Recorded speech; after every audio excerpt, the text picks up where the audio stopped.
الا ان اولیاء اللہ لا خوف۔ لیکن میرا اس آیت مبارکہ کو گفتگو کا عنوان بنانے کا مقصد یہ ہے کہ یقیناً اس پر غور کریں کہ الا بذکر اللہ تطمئن القلوب، کہ اللہ کے ذکر سے دلوں کو اطمینان ملتا ہے۔ آج اطمینان کے لیے ہی ہر کوئی بے چین نظر آتا ہے، اطمینان کے لیے ادھر ادھر بھاگتا نظر آتا ہے۔ زیادہ تفصیل میں نہیں جاتے ہوئے، یعنی اطمینان ہر کوئی چاہتا ہے۔ کوئی اطمینان تلاش کر رہا ہے تنہائیوں میں بیٹھ کر، کوئی اطمینان تلاش کر رہا ہے جوئے خانوں میں بیٹھ کر، کوئی اطمینان تلاش کر رہا ہے شراب خانوں میں بیٹھ کر۔ لیکن اے مسلمانوں، اللہ رب العزت نے تمہیں وہ کتاب کتاب عطا کی کہ تمہیں کہیں جانے کی ضرورت نہیں، کسی سے پوچھنے کی ضرورت نہیں، کسی کی طرف بھٹکنے کی ضرورت نہیں۔ اگر تمہیں دلوں کو اطمینان حاصل کرنا ہے، تمہیں دلوں کو اطمینان پہنچانا ہے تو کہیں جانے کی ضرورت نہیں۔ قرآن مجید میں رب قدیر اس آیت مبارکہ میں فرما رہا ہے کہ اللہ کے ذکر سے دلوں کو اطمینان ملتا ہے۔ الا بذکر اللہ تطمئن القلوب، تو تمہیں کہیں جانے کی نہیں ضرورت نہیں، صرف اللہ کے ذکر میں شامل ہو جاؤ۔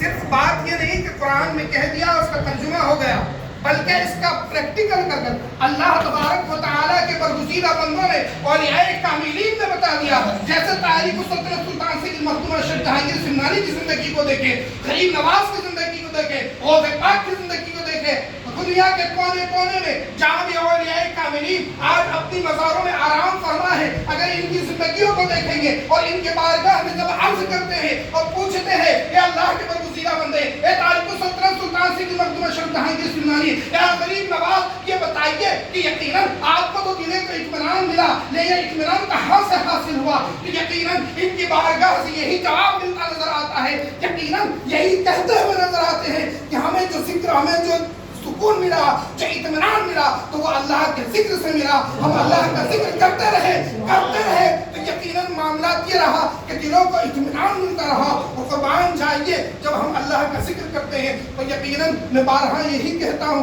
کہ لوگ کہتے ہیں کہ اللہ کے ذکر سے کیا حاصل ہوتا ہے، دلوں کو اطمینان تو ملتا ہی، لیکن قربان جائیے ان اولیاء کاملین کی زندگی کو دیکھیں کہ یقیناً یہ زمین پر رہے تو یقیناً اللہ کا ذکر کرتے رہے۔ قرآن مجید میں اللہ خود فرما رہا ہے کہ تم میرا ذکر کرو میں تمہارے چرچے کروں گا، تم میرا ذکر کرو میں تمہارے چرچے کروں گا۔ حافظان گرامی، غور تو کریں، کیا مخدوم پاک نے زمین پر رہ کر اللہ کا ذکر نہیں کیا؟ کیا سلطان سید اشرف جہانگیر سمنانی ہے؟ یقیناً یہ اس بات کا ثبوت ہے کہ آج 750 سال گزرنے کے بعد آج ہم دیواس کی دھرتی پر بیٹھ کر سلطنت سلطان سید المخدوم اشرف جہانگیر سمنانی کا ذکر کر رہے ہیں۔ یہ ذکر ہم نے بلکہ اللہ تبارک و تعالیٰ ہی ان کے چرچے کرتا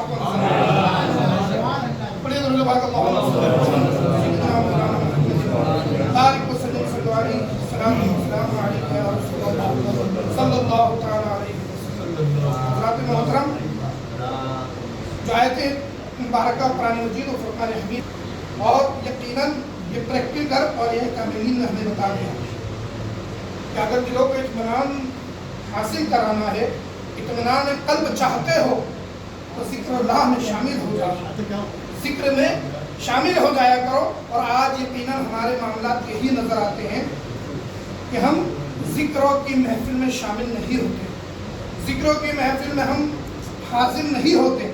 ہم سوچتے ہیں کہ چند دنوں تک ہمارا معاملہ یہ رہا کہ فرائض نمازیں ادا کر لی، وہ بھی صرف امام کے پیچھے نماز ادا کی، سنت پڑھی نہ پڑھی بھاگ گئے، فرض پڑھ لیا۔ تو یہ فرض پڑھنا ہی فرائض جو نماز ہے یہ ادا کرنا کیا اللہ کا ذکر ہے؟ نماز اللہ کا ذکر ہے؟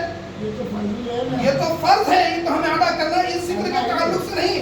ارے اس میں بھی اگر خشوع اور خضوع چاہتے ہو تو یقیناً اللہ کے نام کی تسبیح پڑھنے لگ جاؤ، ذکر الہی میں شامل ہو جاؤ، ذکر الہی کی ضربیں لگا لو، اس دل پر کوئی صاف اور ستھرا کر لو، جب جا کر معاملات کی ہوں گے کہ نمازوں میں دل بھی لگے گا، نمازوں میں خشوع بھی پیدا ہوگا، سجدوں میں لذتیں پیدا ہوتی نظر آئیں گی۔ عزیزان گرامی، تاریخ السلطنت سلطان سید المخدوم اشرف جہانگیر سمنانی، یقیناً آپ کا معاملات کتنی کرامتی، کتنے معاملات آپ کے، آپ کی پیدائش سے لے کر یقیناً آپ کی عمر آخری تک، جب آپ نے اس دنیا سے پردہ کیا، یقیناً آپ کا ہر لمحہ آپ کی کرامتیں ظاہر ہوتی رہی۔ ارے یقیناً یقین کیجئے کہ جب اللہ کا ایک انسان جب اللہ کا برگزیدہ ہو جاتا ہے اس کا مقبول بندہ ہو جاتا ہے تو اس کی حکومتیں صرف انسانوں پر نہیں ہوتا. سلطان سید مخدوم اشرف جہانگیر سمنانی کا معاملہ تو یہ کہ اللہ تبارک و تعالیٰ نے صرف 14 برس کی عمر میں آپ کو تاج شاہی عطا فرما دیا. تخت سلطانی پر بیٹھ گئے اور مسلسل 10 سال حکومت بھی کی. حکومت کرنے کے بعد صرف حکومت ہی نہیں بلکہ کئی جنگیں بھی کی, جنگوں میں بھی کامیابی حاصل کی. اور اس کے بعد معاملہ کے تاریخ سلطان سید مخدوم اشرف جہانگیر سمنانی کی بارگاہ میں جب عرض کیا گیا کہ آپ تخت شاہی پر کہتے ہیں کہ مجھے تخت شاہی پر ایسا لگتا تھا جیسے انگاروں پر بیٹھ گیا ہوں. یہ 14 سال کی عمر سے 25 سال کی عمر کا معاملہ. حضرات محترم, جب تخت شاہی چھوڑ دیا اور کس لیے چھوڑ دیا؟ کچھ اپنا مفاد تھا نہیں, بلکہ رضائے الہی کے لیے. آج ہم اپنا عہدہ چھوڑنے کے لیے تیار نہیں ہوتے ہیں. تو دنیا کو چھوٹا سا عہدہ مل جائے تو ہم اس کے لیے ایک دوسرے کے خون کے پیاسے ہوتے نظر آتے ہیں. ہمارے معاملات آج یہ نظر آتے ہیں کہ کسی کرسی کے پر آپ کو بٹھا دیا جائے تو اس کرسی کے لیے نہ جانے کس کس کے ساتھ ہم ناانصافی کرتے ہوئے نظر آتے ہیں.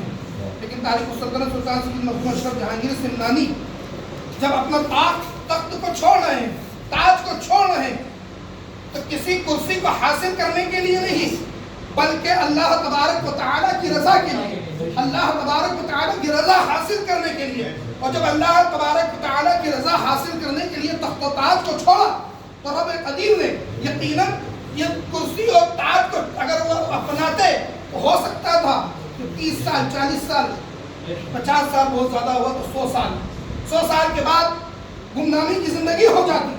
لیکن قربان جائیے اے مخدوم سمنا, آپ نے تخت و تاج کو اللہ کے خاطر چھوڑا, اللہ کی رضا کے لیے چھوڑا.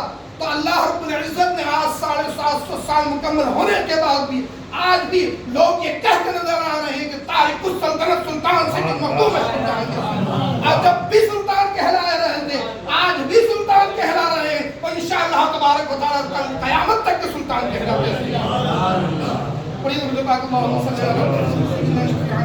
حبیبنا کریمنا مولانا محمد بارک وسلم صلو علیہ السلام علیکہ یا رسول اللہ صلی اللہ تعالیٰ علیہ وسلم. حضرات محترم, یقیناً سرکار سلطان سید مخدوم اشرف جہانگیر سمنانی کی بارگاہ وہ ادب والی بارگاہ ہے.